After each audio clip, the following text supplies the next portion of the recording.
what we are saying is different. Is not what you're saying. You're saying is good, but it's not what you're saying. We are not saying that we continue to have what the taxes France is paying, the taxes Kenya is paying in the current setup. Those are national issues. We need a financial transaction tax at a global level where even countries like Kenya pay. We do not want anything for free. You will pay more eventually because you have a bigger economy. We will pay commensurate to our economy. And we want those resources controlled not by IMF and World Bank. Because IMF and World Bank, you have the final say. We don't have no say.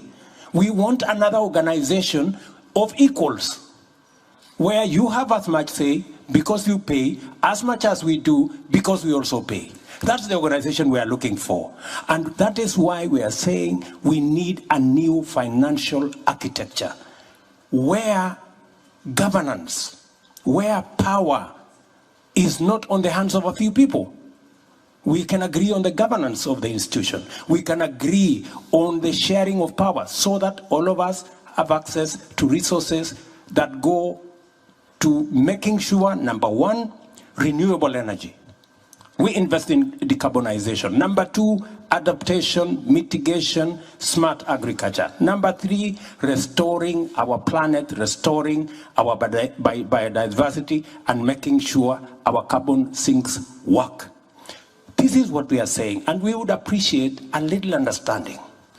We want to be, you know, we are talking the normal. If we continue talking the normal, Emmanuel, we will never solve this problem. Things are not going forward, they're going backwards. Tokenism, installment will not solve this problem. We have a much bigger problem than the installment we are discussing here will solve. You're not hearing us.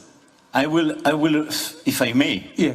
I will answer you in 2 words to conclude. No, but and let me just finish one more. When Ajay was saying 1 to 5 or 1 to 1, who is 1 and who is 5?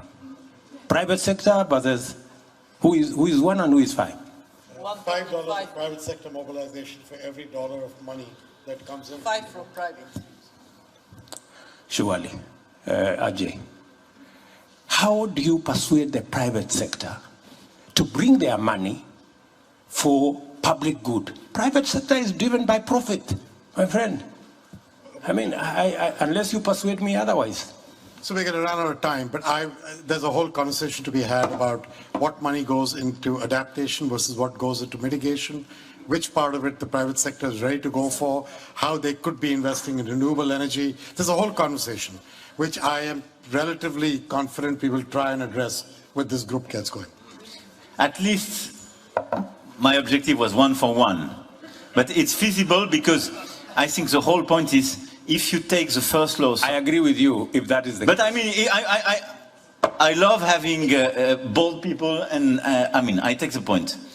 It is possible to bring risk down. We have fragmented the instruments in place, so risk is not going down. We can integrate them and we can bring risk down. But this probably requires a separate session. Yeah. No, but at least you take first loss or guarantee. But just to address your point as a final conclusion, I don't know the country which would accept to have business or people being taxed if it's not voted by your people. This is a sovereign competence. So I agree with you. I want a global taxation. This is my point. But it will be submitted to the acceptation of, and the vote of each national parliament. It's a matter of fact. There is no global tax without a national vote, because it's a matter of sovereignty, William. So I love your objective. I do share it.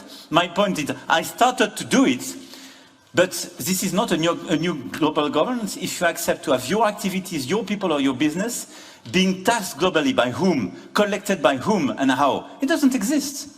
So you will have to vote. Let's vote for it all together on the same model. I agree with you, it will be the global tax.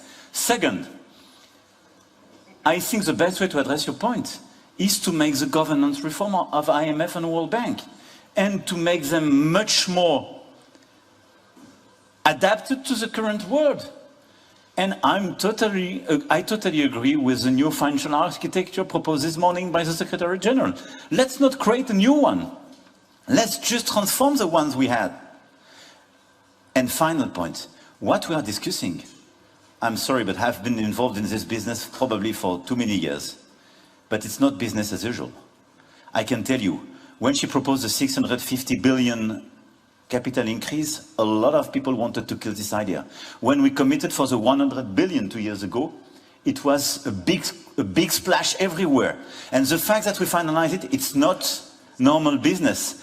Otherwise, if going from 30 to 100 means nothing, I mean, what is the meaning of our concrete action? So if we deliver concretely what we are discussing today, it's a huge transformation of the model. But it's not the end of the game, I agree with you.